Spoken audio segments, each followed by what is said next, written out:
Hello, Merchant Navy aspirants. This is Lokinder Singh and Ankit Kumar welcoming you back in Sailor Salon. तो कैसे हैं आप सब लोग? तो भाई अंकित एक बार पढ़ के सुनाइए यार. This is to certify that Ankit Kumar has passed full exam of GMDSS. भाई बिल्कुल. और सेम मेरे पे लिखा है कि लोकिंदर सिंह ने भी GMDSS का एग्ज़ाम निकाल लिया है. एंड हाँ, हमने वीडियो के पहले ही कहा था कि हम तुम्हें GMDSS के बारे में तभी बताएंगे जब हम अपनी जियो से निकाल लेंगे. तो हमने अपना GMDSS का एग्ज़ाम पास कर लिया है. तो भाई कैसा लग रहा है पास करके? बहुत अच्छा. 12 दिन का स्ट्रगल कभी भूल नहीं सकते हम.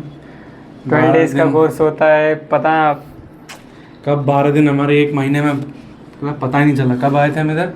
2nd of September. 2nd of सितंबर से चालू था. 1 सितंबर को हम आए थे और 2nd से हमने फाइलिंग वगैरह करना चालू किया था. और अब जाके हम फाइनली GOC मिल ही गया भाई. क्लियर कर लिया. 15,000 में अप्लाई करेंगे तो GOC भी आ ही जाएगी, है ना.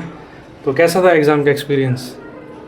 पहले स्टार्टिंग में तो लगा था कि भाई कैसे होगा, कैसे करेंगे इतना सारा.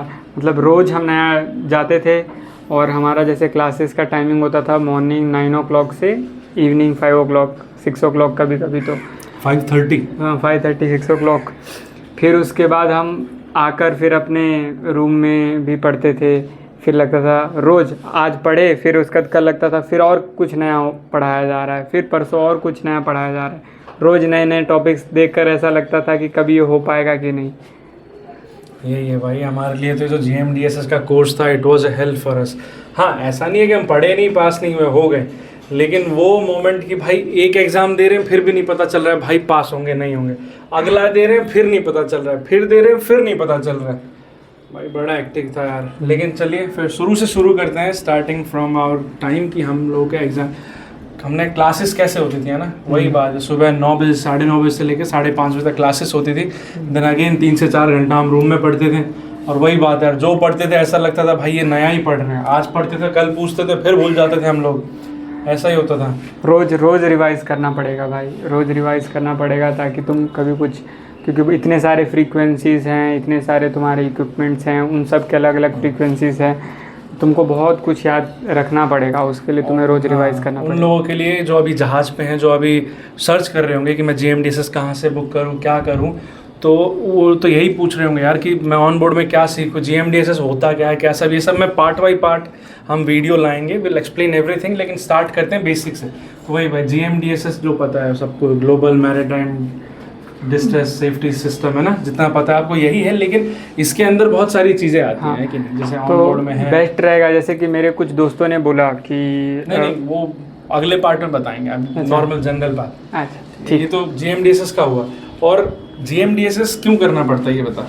एक मतलब फर्स्ट शिफ्ट के बाद क्यों करना चाहिए? फर्स्ट शिफ्ट के बाद इसलिए करना चाहिए कि सिंपल सा बात है, तुम्हारा सी टाइम अगर ख़त्म नहीं हुआ तो मैक्सिमम चांस है कि एक और शिफ्ट मिलेगा.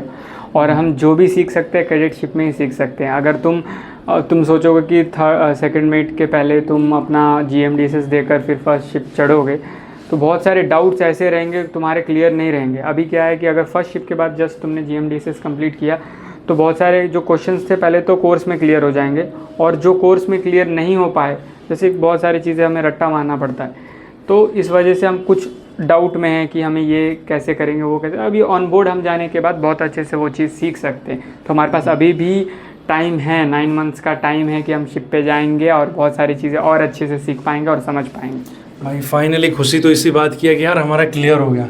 हाँ 26 दिन. आज हम सुबह से यही इंतज़ार कर रहे थे कि क्लियर होगा तो वीडियो तब बनाएंगे, बात की बात है. लेकिन क्लियर कब होगा, सारा फ़ोन में चेक कर करके थक गए थे यार. अब रिजल्ट आएगा, अब रिजल्ट आएगा. और फाइनली आ गया. और भाई हो भी गए. तो खुशी तो अलग ही है, क्योंकि ये वो लोग नहीं समझ सकते भाई जिन्होंने अभी तक GMDSS नहीं किया होगा. But those who have given it they can relate कि यार कैसा फील होता है भाई. एक एक दिन ऐसा मतलब अगर तुम बीच में कहीं से भी फेल हो गए, मतलब तुमने फर्स्ट रिटर्न ही क्लियर नहीं किया, फिर से पूरा GMDSS आपको एक वीडियो में पूरा हम बताएंगे हम कि समझा मतलब दें पैटर्न क्या होता है. लेकिन इतना है यार कहीं एक जगह भी चूक गए तो हमें यार मतलब फटके चार होते हैं हमारे. हाँ लगेगा कि फिर से स्टार्ट करना पड़ेगा. और फिर से स्टार्ट करना कम थोड़ी है. अगले महीने आओ फिर से बहुत सारे चीज़ें भूल जाएंगे कैसे वो किए जो थे. 3,000 का है वो तो भरो ही भरो. और कई सारे इंस्टीट्यूशन में ऐसे हैं जो दोबारा से एग्जाम लेने के लिए पैसे लेते हैं फिर से 10,000 15,000, फिर वो और दो अलग से. ये सब बहुत मतलब क्या ही बताएं यार, हेक्टिक है। लेकिन अभी तो ये वीडियो सिर्फ इसलिए था कि भाई finally we have clear out GMDSS exam and everything, और इसके बाद हम आपको पार्ट बाय पार्ट बताएंगे यार कि GMDSS पहली बात तो उसमें क्या क्या चीज़ें आपके पास पढ़नी होती हैं। अगर आप जहाज़ पे हो तो कैसे कैसे आप अभी जहाज़ पे अपना टाइम यूटिलाइज करो कि आपको थोड़ा सा ही सही लेकिन GMDSS में हेल्प हो। और फर्स्ट शिप में तुम क्या क्या सीख कर ऐसा आओ कि तुम्हारा थोड़ा इजी हो जाएगा। हाँ, और दूसरा कि GMDSS के एग्जाम पैटर्न कितने हैं, क्योंकि हम भी जब जहाज में थे तो हम वीडियो में यही ढूंढ रहे थे ना कि यार GMDSS का एग्जाम पैटर्न क्या है, कैसा है। सब बोल रहे हैं हार्ड होता है, पड़ेगा, क्या याद हमारे करना चीफ सब पड़ेगा। बोलते थे यार ये हार्ड होता है, पढ़ लेना, ऐसा करना, लेकिन क्या पढ़ना है नहीं पता था क्योंकि उनके टाइम पे हो चुका था। लेकिन अभी हम फ्रेश है भाई, अभी अभी दिया है तो सब बताएंगे तुमको अच्छे से। चलो Lokendra and Ankit signing off, bye bye.